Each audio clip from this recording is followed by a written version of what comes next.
10th class. Beta, this one is your lecture number 10th for the chapter tissues. I think lecture number 11th.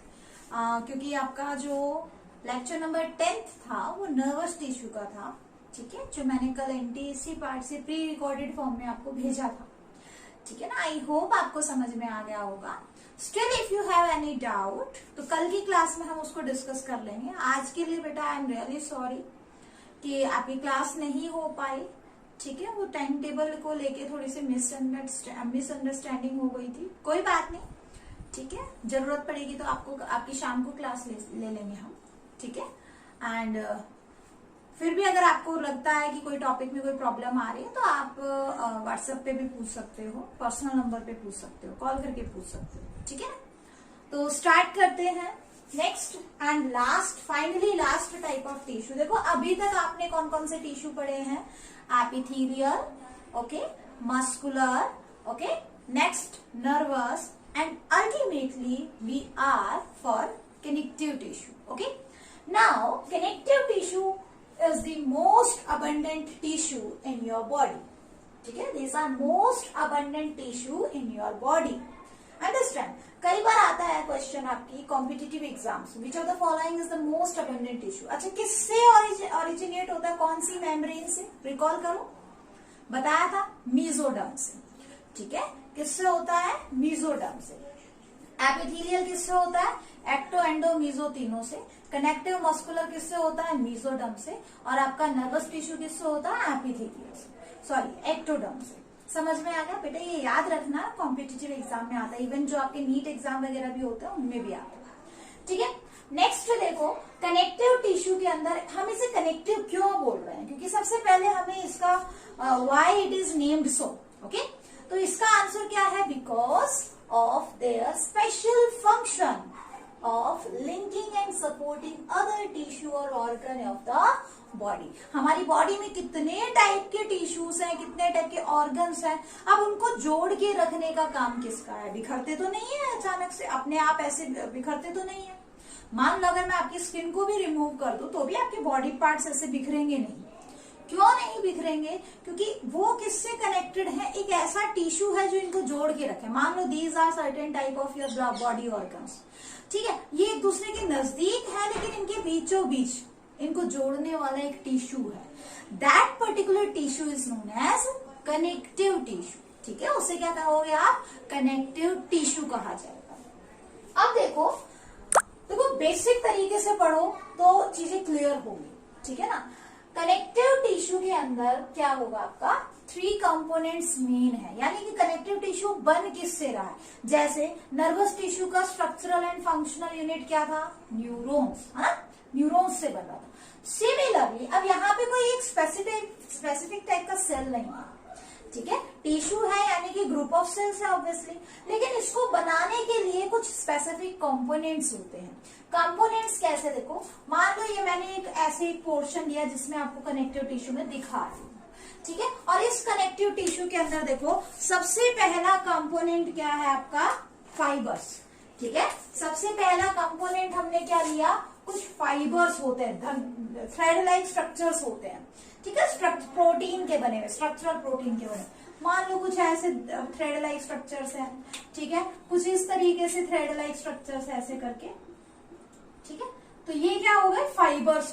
हो सकता है इनका arrangement parallel हो, threads का arrangement, वो हम आगे पढ़ेंगे. उसके बेस पे भी अलग अलग टाइप के टिश्यू होता है, ठीक है. तो कुछ तो क्या होंगे, थ्रेड लाइक स्ट्रक्चर्स.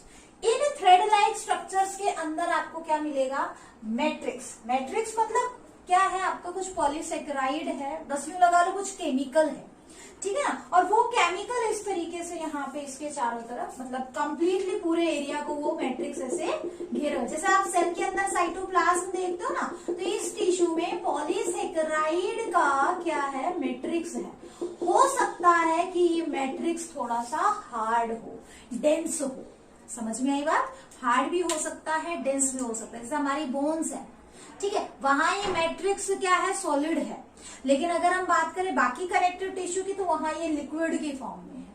तो लिक्विड आप जनरली मान के चलो, लिक्विड, और लिक्विड में कुछ फाइबर्स हैं, कुछ धागे पड़े हुए हैं. तो उनके नाम जैसे एग्जांपल के लिए कोलेजन फाइबर होता है, इलास्टिन फाइबर होता है, पढ़ेंगे हम इनके बारे में, ठीक है। कोलेजन फाइबर, इलास्टिन फाइबर, ये क्या है, इनको पढ़ेंगे हम, ठीक है। इसके साथ साथ कुछ स्पेशल सेल्स होते हैं इसके अंदर। स्पेशल सेल्स में जैसे देखो, अगर हम बात करें, हो सकता है इसमें फाइब्रोब्लास्ट हो, आगे डिस्कस करेंगे। फाइब्रोब्लास्ट वो सेल्स होते हैं जो ये फाइबर सिक्रीट कर रहे हैं, है ना। कुछ मैक्रोफेजेस हो, मैक्रोफेजेस क्या है, वो सेल जो कोई भी फॉरेन पार्टिकल अगर आपके टिश्यू में एंटर करे तो उसको एंगल्फ कर जाए, उसको निगल जाए, ठीक है ना, उसको क्या कहेंगे, मैक्रोफेजेस, ठीक है। It is a type of WBCs word, ठीक है।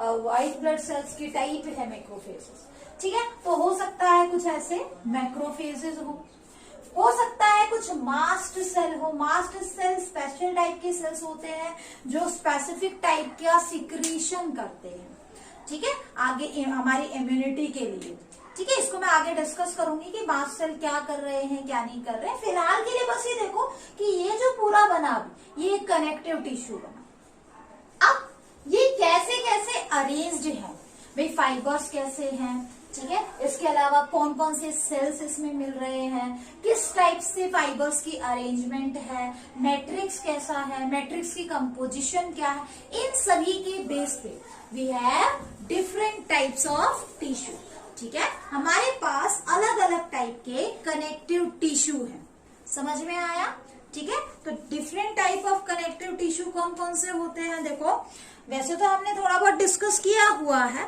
ठीक है, बट फिर भी थोड़ा सा और डिस्कस कर लेते हैं। ये लिखना बेटा, एक बार एक मिनट में बिठा देती हूँ, एक बार इसका स्क्रीनशॉट ले लो आप, ठीक है। अब देखो बात करते हैं टाइप्स ऑफ कनेक्टिव टिश्यू, ठीक है। टाइप्स ऑफ कनेक्टिव टिश्यू हमने किस बेस पे डिफाइन किया है कि बेसिकली हमारे पास ये टिश्यू क्या काम कर रहा है, मतलब नो डाउट इसका काम क्या है, सब आपका बाकी के टिश्यूज को जोड़ना होता है, ठीक है ना। Still it haves other functions also. For example see, blood की अगर हम बात करें तो ब्लड भी कनेक्शन का काम कर रहा है, बट उसको कनेक्ट करने का काम अलग तरीके से होता है। वहां मैट्रिक्स कैसा है, बहुत ज्यादा फ्लूइडी है, ठीक है ना, आई बात समझ में। तो हम बात करते हैं types of connective tissue, types of connective tissue. तो बेसिकली हम फंक्शंस के बेस पे, मेन फंक्शंस के बेस पे इसको कितने पार्ट्स में डिवाइड कर रहे हैं, 3 टाइप में, ठीक है। पहला होता है connective tissue proper, connective tissue proper जो मेन कनेक्टिव टिश्यू है, ठीक है।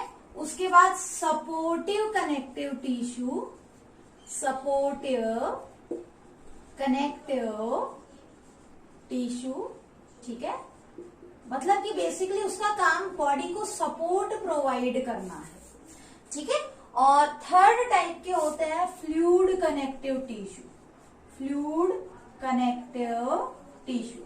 फ्लूइड कनेक्टिव टिश्यू में क्या होता है, बेसिकली यहाँ पे आपको बहुत ही अबंडेंट अमाउंट में लिक्विड मैट्रिक्स मिलेगा, आई बात समझ में, ठीक है। तो we have 3 different types of tissues, connective tissue proper, okay, supportive connective tissue and fluid connective tissue, ठीक है। अब कनेक्टिव टिश्यू प्रॉपर का जो मैंने कंपोजिशन बताई थी उसी बेस पे फर्दर हमने डिवीजन किया है, कितने पार्ट्स में, 2 पार्ट्स में, ठीक है, आई बात समझ में। एक तो होता है आपका लूज कनेक्टिव टिश्यू प्रॉपर, ठीक है, लूज कनेक्टिव टिश्यू प्रॉपर, ठीक है। एक होता है dense connective tissue proper, dense connective tissue proper. अब ये किस बेस पे है इसको समझो, समझ जाओगे तो चीजें आपके लिए आसान रहेंगी। देखो यहाँ क्या है, लूजली हेल्ड है, लूजली हेल्ड है इसका मतलब फाइबर्स तो कम है, ठीक है, लेस फाइबर्स, फाइबर्स कम है यहाँ पे, मोर मैट्रिक्स, ठीक है, मैट्रिक्स ज्यादा है, आई बात समझ में। लेकिन डेंस वाले में क्या है, आपका फाइबर्स ज्यादा रहेंगे और मैट्रिक्स कम है, यानी लिक्विड कंटेंट क्या है, कम है और थ्रेड्स ज्यादा है, तो वो डेंसली पैक्ड हो गया, ठीक है। तो यहाँ पे क्या होगा, मोर फाइबर्स, फाइबर्स ज्यादा है, ठीक है, एंड लेस मैट्रिक्स, मैट्रिक्स कम है, समझ समझ के करोगे तो चीजें आसान है। अब यहाँ पे बेसिकली हम क्या देखते हैं, आप यहाँ पे दो पढ़ोगे टिश्यूज, एक तो areolar connective tissue, areolar connective tissue proper, एक पढ़ोगे आप एडिपोज कनेक्टिव टिश्यू, ठीक है, एरियोलर कनेक्टिव टिश्यू प्रॉपर और एक एडिपोज कनेक्टिव टिश्यू। समझ में आया? ठीक है। नेक्स्ट अगर हम बात करें डेंस कनेक्टिव टिश्यू की, तो यहाँ पे जो आप स्टडी करोगे, ठीक है, एक तो पढ़ोगे टेंडन, एक पढ़ोगे लीगामेंट। हालांकि इसके अलावा कुछ फाइबर्स भी होते हैं बट वो नहीं करेंगे हम, ठीक है, वो आप हायर क्लास में पढ़ोगे। आपके लेवल पे आप टेंडन और लीगामेंट पढ़ोगे, ठीक है। फ्लूइड कनेक्टिव टिश्यू में हम दो चीजें पढ़ते हैं, एक तो पढ़ेंगे ब्लड, ओके, ब्लड, और एक हम पढ़ेंगे यहाँ पे आपका लिम्फ, ठीक है। अच्छा, सपोर्टिव कनेक्टिव टिश्यू का दूसरा नाम क्या होता है? Skeletal connective tissue, skeletal connective tissue, ठीक है। और इसकी टाइप क्या है, इसको मैं थोड़ा सा इधर कर रही हूँ, आप अपनी कॉपी में अरेंज कर लेना, थोड़ा ढंग से बनाना है टेबल, ठीक है। ये ऐसे कनेक्ट सपोर्टिव कनेक्टिव टिश्यू या स्केलेटल कनेक्टिव टिश्यू में हम दो पढ़ते हैं, ठीक है, एक तो पढ़ते हैं बोन्स और दूसरा पढ़ते हैं हम कार्टिलेज। क्या होते हैं सभी की डिटेल्ड स्टडी हमें करनी है, ओके। आज कोशिश करेंगे कि एरियोलर और एडिपोज आपका कंप्लीट हो जाए, ठीक है। नेक्स्ट क्लास में कोशिश करेंगे टेंडन, लिगामेंट, बोन्स, कार्टिलेज हो जाए, और एक क्लास आपकी लगेगी ब्लड और लिम्फ के लिए, ठीक है। तब जाके आपका कनेक्टिव टिश्यू कंप्लीट होगा, ठीक है। ज्यादा लेंथी हम कर नहीं सकते, ठीक है, नहीं तो आपको देखने में प्रॉब्लम आएगी। तो आज कोशिश करेंगे कि एरियोलर और एडिपोज आपका कंप्लीट हो जाए, okay. So let's begin with your areolar connective tissue proper. Next देखो बेटा, लूज कनेक्टिव टिश्यू, ठीक है। लूज कनेक्टिव टिश्यू में हमने क्या बताया था आपको कि मैट्रिक्स ज्यादा है, फाइबर्स कम है, ठीक है। It have more matrix less fibres, that's why they are loosely held. तो अब देखो इसमें हम पहला कौन सा पढ़ेंगे? Areolar connective tissue proper, areolar connective tissue proper, ठीक है। अब देखो कहाँ प्रेजेंट होता है, आपकी जो एपिथेलियल मेम्ब्रेन है, एपिथेलियल टिश्यू पढ़े हैं ना आपने, जस्ट अपर सरफेस पे या किसी होलो ऑर्गन की इनर लाइनिंग एपिथेलियल टिश्यू से बनी है, उसके जस्ट नीचे जो टिश्यू है, यानी आपकी स्किन को आपके मसल्स से कौन जोड़ रहा है? एरियोलर कनेक्टिव टिश्यू, ठीक है। तो कहाँ प्रेजेंट होता है? Beneath the epithelia, epithelia epithelium को कहा गया है of many hollow visceral organs, ठीक है। होलो विसरल ऑर्गन्स क्या होते हैं? जिनके अंदर कैविटी होती है और अंदरूनी हिस्से हैं हमारे, ठीक है ना। जैसे मैंने बात की आपकी एलिमेंट्री कैनाल, आपका पूरी एलिमेंट्री कैनाल एक ट्यूब लाइक है, तो अंदर से तो ऐसे ट्यूब है, खाली है, जहां आपका फूड जा रहा है, लेकिन है तो ऑर्गन अंदर प्रेजेंट है, इसलिए विसरल ऑर्गन है, ठीक है। स्किन हो गया, ठीक है ना, स्किन के नीचे होती है। And in the walls of arteries and veins, arteries और वेन्स क्या होती है? आपकी जो ट्यूब्स हैं जिसमें आपका ब्लड फ्लो करता है, ठीक है। उन ट्यूब्स को आगे 10th में डिटेल से पढ़ेंगे, उन ट्यूब्स को क्या कहते हैं हम? आर्टरीज एंड वेन्स कहते हैं। फिर The areolar tissue join different tissues and form the packaging, इनको हम पैकेजिंग टिश्यू भी बोलते हैं। एरियोलर कनेक्टिव टिश्यू का दूसरा नाम क्या ले सकते हो आप? पैकेजिंग टिश्यू, ठीक है।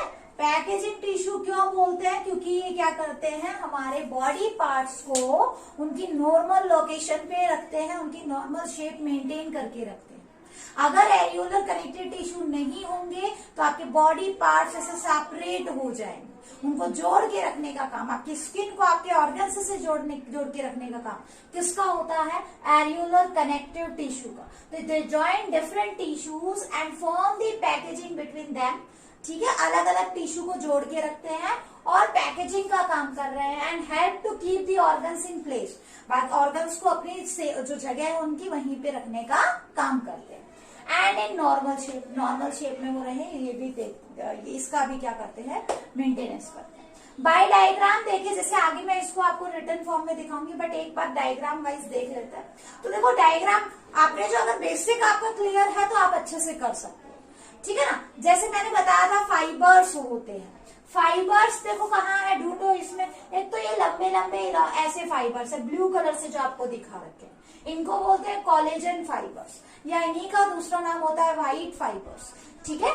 आई बात समझ में, कोलेजन प्रोटीन से बनते हैं इसीलिए कोलेजन फाइबर, क्लियर, ठीक है। कोलेजन प्रोटीन से बनता है इसीलिए क्या कहेंगे हम इनको, जो है collagen fibres. These are the most abundant protein in your body, ठीक है।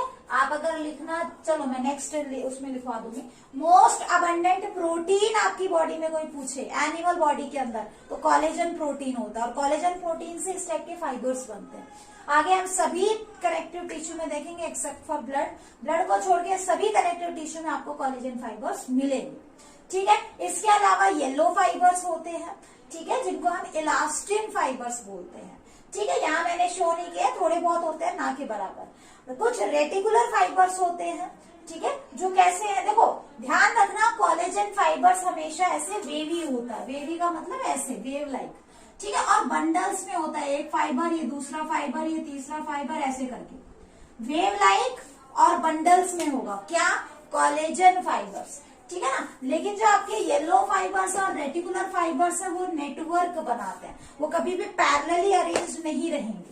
आई बात समझ में, ठीक है। तो ये रेटिकुलर फाइबर्स, ये जो रेड कलर से आपको मैश लाइक स्ट्रक्चर दिख रहा है ना, जाल दिख रहा है, जो नेटवर्क दिख रहा है, दैट इज योर रेटिकुलर और येलो फाइबर, ठीक है। तो फाइबर्स हो गए हमारे। अब ये फाइबर्स आ कहां से रहे हैं, ठीक है, तो फाइबर्स कहां से आते हैं, फाइब्रोब्लास्ट सेल से, फाइब्रोब्लास्ट सेल्स से, ठीक है।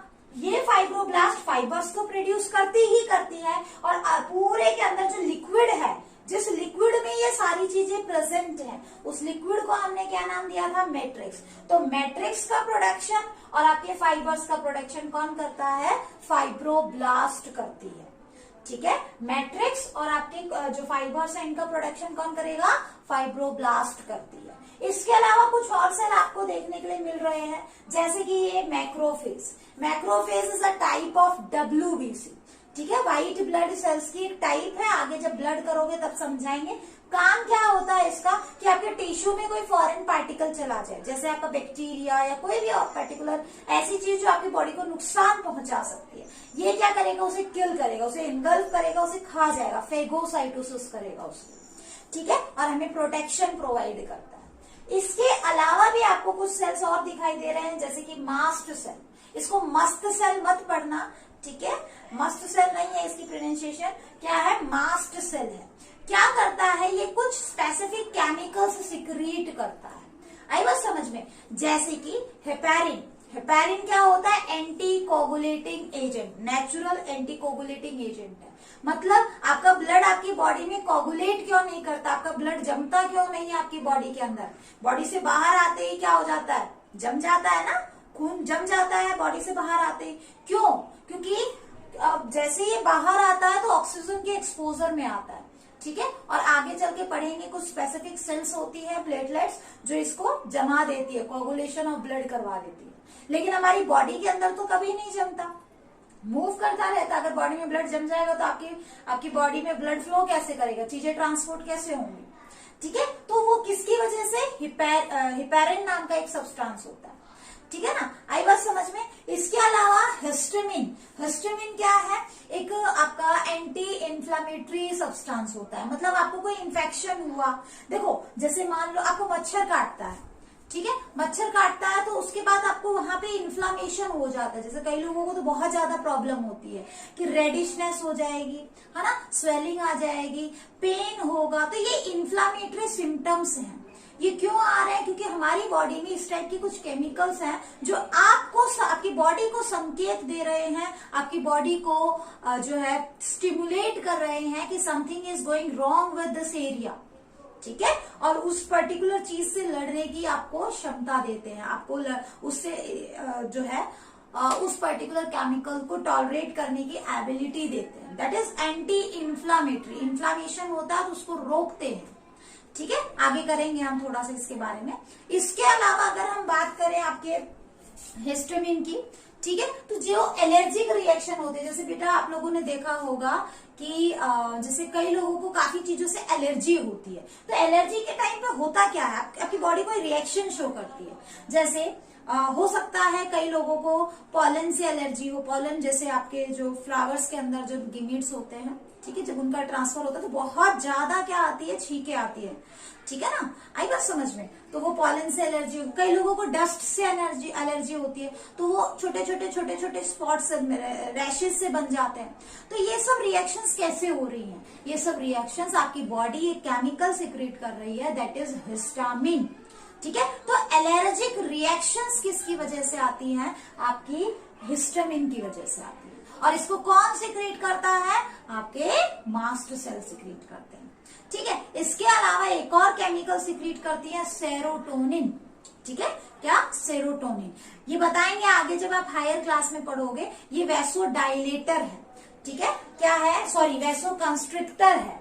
आई बात समझ में, वैसोकंस्ट्रिक्टर क्यों बोलते हैं, जैसे मान लो आपकी बॉडी में क्या है कि कहीं कोई बहुत बड़ा कट लग गया, ठीक है ना, तो अब बहुत ज्यादा ब्लड बाहर जा रहा है, तो आपकी बॉडी एक एडेप्टेशन शो करती है, आपकी ब्लड वेसल्स को कॉन्ट्रैक्ट करवाएगी ताकि कम से कम ब्लड जो है बाहर जाए, ठीक है, आपकी ब्लड की ट्यूब्स को थोड़ा छोटा, उसका ल्यूमेन नैरो बना देगी ताकि ब्लड कम से कम बाहर जाए।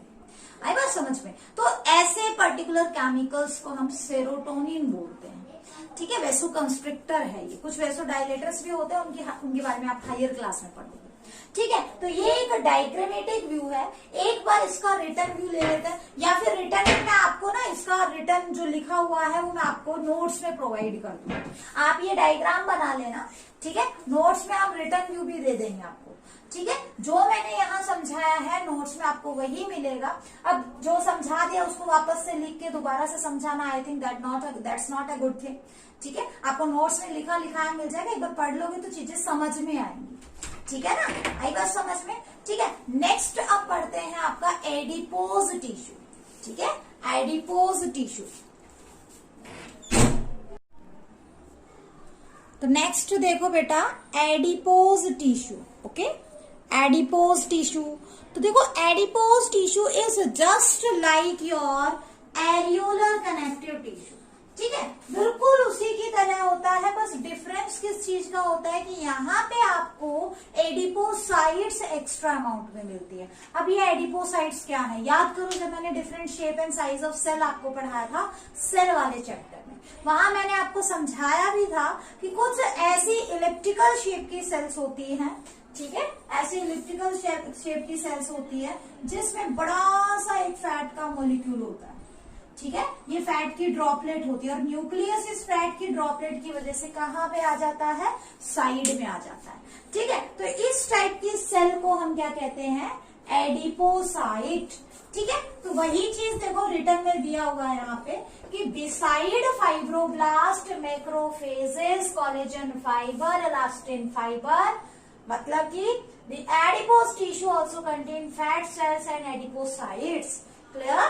क्या कह रहा है कि आप मैक्रोफेज, ठीक है, macrophage, collagen fibres, fibroblast, elastin fibres के अलावा, ठीक है, एडिपोज टिश्यू में एक्स्ट्रा अमाउंट में आपको क्या मिलेगा, एडिपोसाइट्स मिलेंगे, जिनको हम फैट सेल्स बोलते हैं। दे कंटेन लार्ज स्फेरिकल और ओवल फैट ड्रॉपलेट्स, ठीक है, फैट ड्रॉपलेट, आई बात समझ में, ठीक है, बड़ी सी इनके अंदर फैट ड्रॉपलेट होती है। एडिपोज टिश्यू स्टोर फैट को स्टोर करता है। अब इसका फंक्शन क्या है, तो देखो फंक्शन की जहां तक बात है, देखो बेटा आप अपने आप समझ सकते हो। मान लो आपके पास एक ऐसा पर्सन है जो बिल्कुल, जिसके बॉडी में बिल्कुल फैट नहीं है, बिल्कुल एकदम सिंगल हड्डी जिसको आप अपनी लैंग्वेज में बोलते हो, ठीक है, पतला सा पर्सन है और उसकी बॉडी में फैट नहीं है, और एक थोड़ा सा हेल्दी सा पर्सन है, ठीक है, मेरी तरह आराम से हेल्दी सा है, ठीक है ना।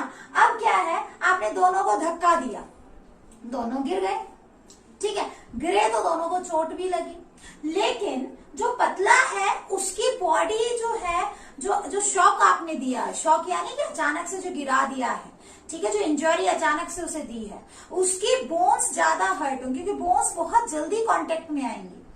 ठीक है ना। एडिपोज टिश्यू क्या होगा, आपका जो फैट है वही तो है, ठीक है ना। तो एडिपोज टिश्यू प्रेजेंट कहाँ पे होता है, जैसे आपकी जो है यहाँ पे आईज में, यहाँ पे चिन के ऊपर हो गया, थाइज में हो गया, हिप्स पे हो गया, ठीक है, बेली एरिया के ऊपर हो गया, ठीक है, आपके वेस्ट रीजन पे हो गया। तो ये क्या है, कुछ ऐसी जगह है जहाँ पे फैट होता है। मैंने यहाँ लिखवाया नहीं है, आप लिखना चाहो तो अपने बुक से देख के लिख लेना, ठीक है, कि फैट कहाँ कहाँ होता है। नॉर्मल सी बात है, इसलिए नहीं लिखवाया है, ठीक है ना। तो कहने का मतलब, अब 2 पर्सन है आपके पास, ठीक है, एक तो आपके पास ऐसा पर्सन है जो थोड़ा हेल्दी है और एक आपके पास ऐसा पर्सन है जो बहुत ही ज्यादा थिन है। तो जब दोनों को चोट लगेगी तो इसको ज्यादा शॉक फील होगा, इसको कम।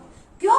क्योंकि ये क्या है, यहाँ पे इसकी बॉडी कुशन है, इसकी बॉडी में एडिपोज टिश्यू का कुशन यानी एक तरीके से तकिया जिसको आप बोलते हो, है ना। तो देखो, जैसे मान लो कोई आपको ऐसे कुछ मार रहा है, ऐसे कोई भी आपको ऐसे मार रहा है, तो आपने अगर कुशन सामने लगा लिया, ठीक है, तो आपको क्या होगा, जल्दी से इंजरी नहीं होती, है ना। तो similarly adipose tissue just acting as your cushion, ठीक है, फॉर प्रोटेक्शन।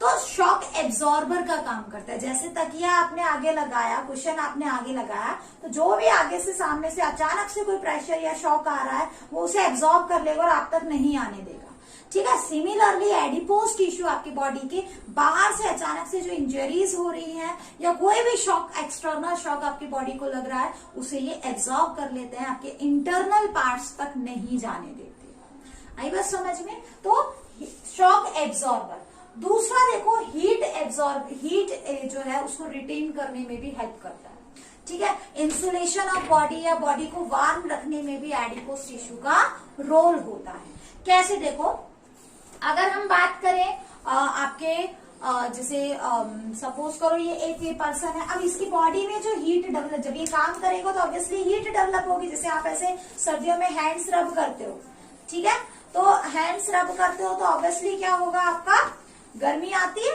तो जब आपकी बॉडी काम करती है उस टाइम पे एनर्जी रिलीज होती है, ठीक है। वो एनर्जी अब देखो फैट की वजह से बॉडी के अंदर ही रह गई, ठीक है, बॉडी से बाहर नहीं जा पाएगी, ठीक है ना। लेकिन जो पतला इंसान है, जो थिन पर्सन है, उसकी बॉडी से वो बाहर निकल जाएगी और इसको ठंड महसूस होगी, ठीक है। देखो, आप जब जैसे अगर हम विंटर की बात करें तो आप देखो ब्लैंकेट में क्या है, ऐसा कुछ भी नहीं है ब्लैंकेट में जो आपको क्या कर रहा हो, या जो है आपकी विंटर से बचा रहा है, कोल्ड से बचा रहा है।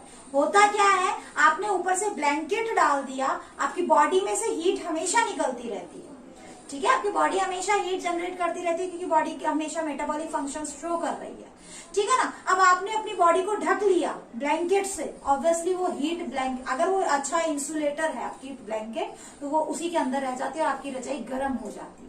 सिमिलरली अगर आपकी बॉडी में फैट डिपोजिशन है तो वो हीट बाहर नहीं जा पाती और आपकी बॉडी गर्म रहती है, ठीक है ना। तो ये हीट एंड शॉक एब्जॉर्बर होता है, it keeps our body warm, ठीक है। इसलिए कहते भी हैं कि जो लोग मोटे होते हैं, ठीक है, हेल्दी होते हैं, उन्हें सर्दी कम लगती है, ठीक है। प्रोटेक्शन मैंने बता ही दिया है किस तरीके से। तो ये सारा क्या था आपका एडिपोज टिश्यू के बारे में। अब एक क्वेश्चन जो जनरली पूछा जाता है आपके कॉम्पिटिटिव एग्जाम्स में, हम्प ऑफ कैमल आप सभी को पता होगा क्या होता है, ठीक है। हम्प ऑफ कैमल क्या होता है, जैसे अपने कैमल के ऊपर ऐसे कुबड़ होता है ना जिसको, ठीक है, that is hump of camel, ठीक है। वाटर को स्टोर करने के लिए उसका एक ऑर्गन है, जस्ट एक एडेप्टेशन है। उसकी फॉर्मेशन पूरा टोटली एडिपोज टिश्यू से बना है, हड्डियां नहीं होंगी, ठीक है। किससे बना होता है, एडिपोज टिश्यू से बना हुआ होता है। तो आपसे कोई पूछ ले हम्प ऑफ कैमल किससे बना है, एडिपोज टिश्यू से। दूसरा आपसे कोई पूछे blubber of well, blubber of well क्या होता है, जैसे वेल का जो आपके जो उसका मसल्स है ना, ठीक है, वेल की बॉडी बहुत ज्यादा फैटी होती है, मसल्स तो नहीं कहेंगे, वेल की बॉडी बहुत ज्यादा फैटी होती है। तो वो जो फैट उसकी बॉडी में डिपॉजिट है, उसकी स्किन के साथ मसल्स और स्किन को जोड़ने के लिए बीच में बहुत ज्यादा क्या है, उसमें फैट डिपोजिशन होता है। उस फैट को, उस फैटी पार्ट को हम ब्लबर बोलते हैं। तो ब्लबर ऑफ वेल क्या कहलाता है, किससे बना होता है, एडिपोज टिश्यू से। तो कॉम्पिटिटिव एग्जाम में कई बार ये पूछ लिया जाता है, ठीक है। तो नोट्स में अरेंज करके आपको अच्छे से दे दूंगी, ठीक है ना। That's all for today's lecture, thank you.